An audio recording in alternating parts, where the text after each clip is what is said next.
Assalamualaikum warahmatullahi wabarakatuh. Perkenalkan, nama saya Maulida dengan NIM 2102100063. Pada kesempatan ini saya ingin mempresentasikan laporan magang 2 saya di RA Takrimah Tungkup. Baik, langsung saja. Yang pertama itu latar belakang RA Takrimah Tungkup. Jadi, latar belakang di RA Takrimah Tungkup, pembelajaran di RA Takrimah Tungkup Kabupaten Aceh Besar dengan pelaksanaan belajarnya meliputi aspek pengembangan agama Islam, aspek pengembangan kebiasaan, aspek pengembangan kognitif, aspek pengembangan bahasa, aspek pengembangan fisik motorik, dan aspek pengembangan seni. Sehingga anak-anak di RA Takrimah Tungkup Kabupaten Aceh Besar tidak jenuh dalam belajarnya. Maka kreativitas guru dalam pembelajaran sangat diutamakan dalam bentuk mendidik generasi penerus yang handal untuk masa depan. Selanjutnya, visi, misi, dan tujuan sekolah. Yang pertama, visi. Jadi visi sekolah RA Takrimah Tungkup yaitu membimbing dan mendidik anak bermoral yang disponsori oleh iman dan takwa. Kemudian, misi RA Takrimah Tungkup meningkatkan kualitas murid RA. Kemudian yang kedua, mendidik anak agar anak memiliki kesiapan untuk memasuki pendidikan di MIN dan SD. Yang ketiga, menjalani ukhuwah Islamiyah. Yang terakhir, membantu mengembangkan seluruh potensi anak. Kemudian selanjutnya tujuan. Tujuan pendidikan RA Takrimah Tungkup Kabupaten Aceh Besar adalah untuk mendidik dan mencerdaskan anak-anak bangsa menjadi orang yang beriman dan bertakwa kepada Allah Subhanahu wa Ta'ala, untuk menjadi anak-anak yang berbudi pekerti mulia, memiliki keterampilan dan pola pikir yang islami, dan juga untuk mengembangkan potensi-potensi dasar yang dimiliki oleh anak, berupa bakat dan minat sehingga anak lebih aktif dan kreatif. Kemudian tersedianya sarana prasarana.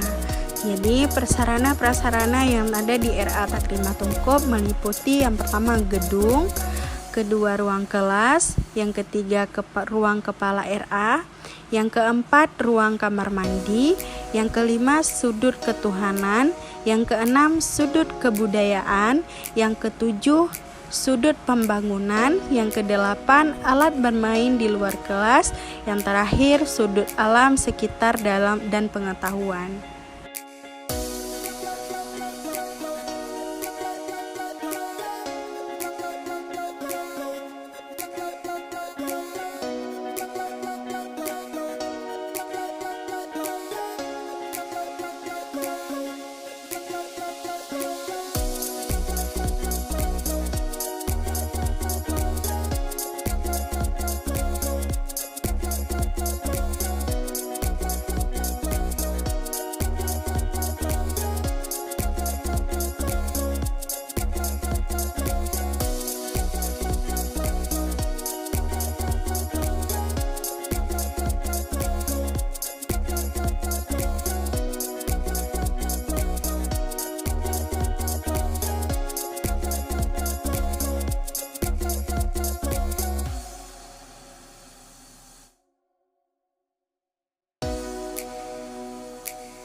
Selanjutnya, menyusun perangkat pembelajaran yang relevan di bawah bimbingan guru pamong.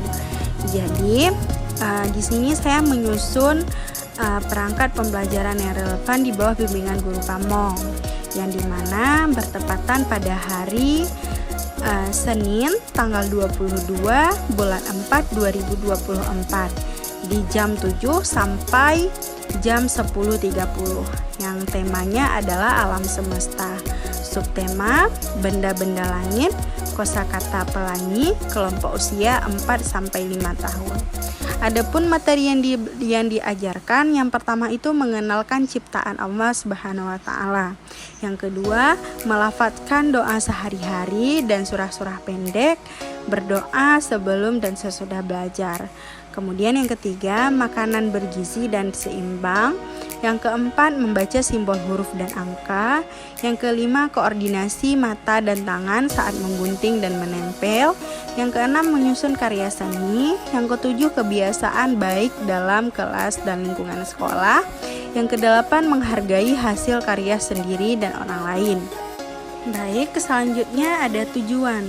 Nah, tujuannya yang pertama itu anak mampu membiasakan bersyukur melalui kegiatan bercakap-cakap tentang benda-benda ciptaan Tuhan dengan baik. Kemudian yang kedua, setelah mengamati tulisan dan mengeja, anak mampu mengenal kata pelangi.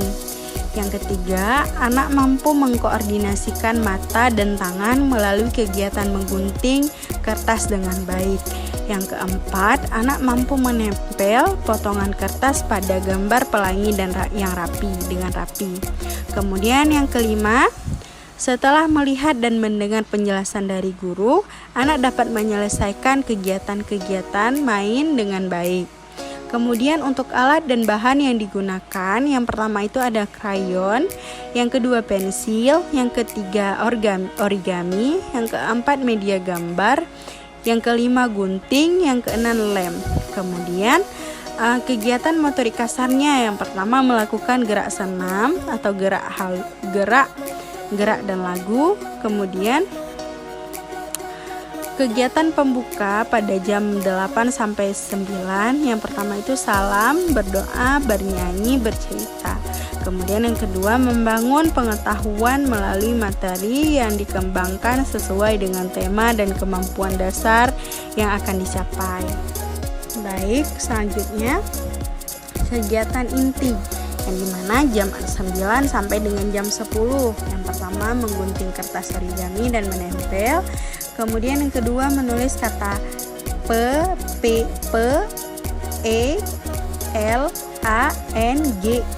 pelangi. Kemudian yang terakhir menghubungkan kata dengan jumlah pelangi, menghubungkan angka dengan jumlah pelangi. Kemudian kegiatan istirahat jam 10 sampai 30, jam 10 sampai 10.30. Nah, yang pertama itu bermain, kemudian cuci tangan, dan selanjutnya berdoa setelah kegiatan.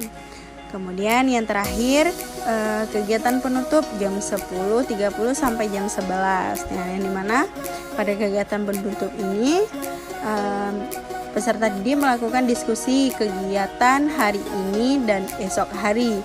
Kemudian berdoa, bernyanyi, dan salam salawat. Kemudian melaksanakan pembelajaran di bawah bimbingan guru PAUD. Nah, guru PAUD sebagai pelaku pendidikan seharusnya mengetahui ke arah mana siswa akan dibawa, yaitu membentuk manusia Indonesia yang cerdas, komprehensif, dan kompetitif. Kemudian pendidikan anak usia dini seperti mendapat tiupan angin segar di mana pada tahun-tahun belakangan ini PAUD selalu dikomandankan oleh para politis saat ini.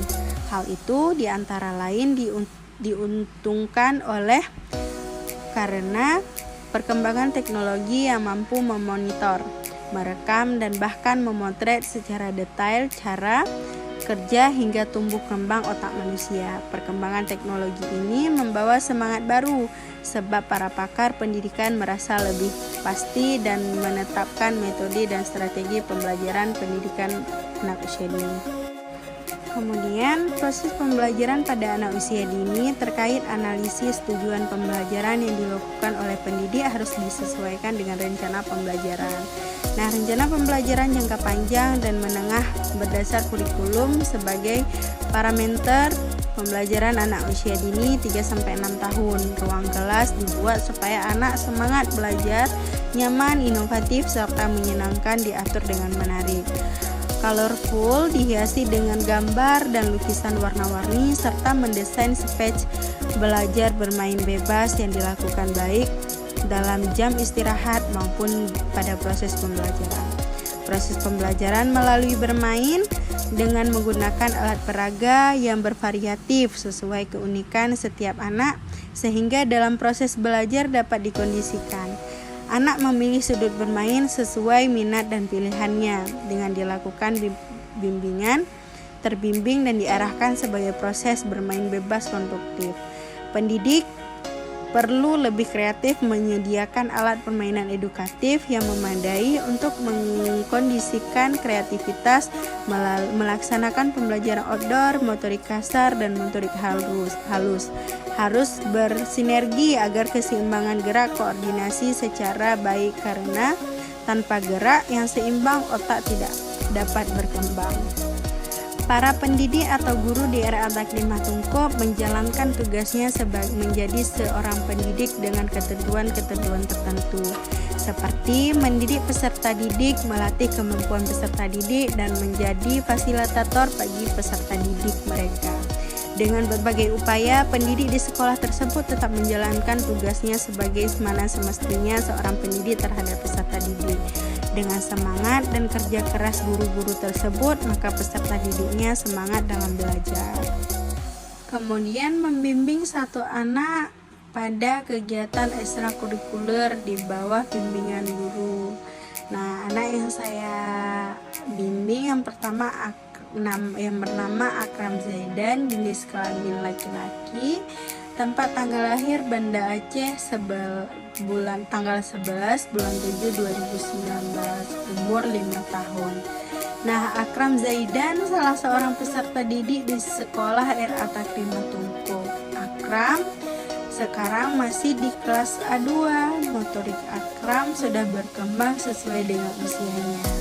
Akram sangat senang melakukan kegiatan ekstrakurikuler di sekolah, yaitu salah satunya menari.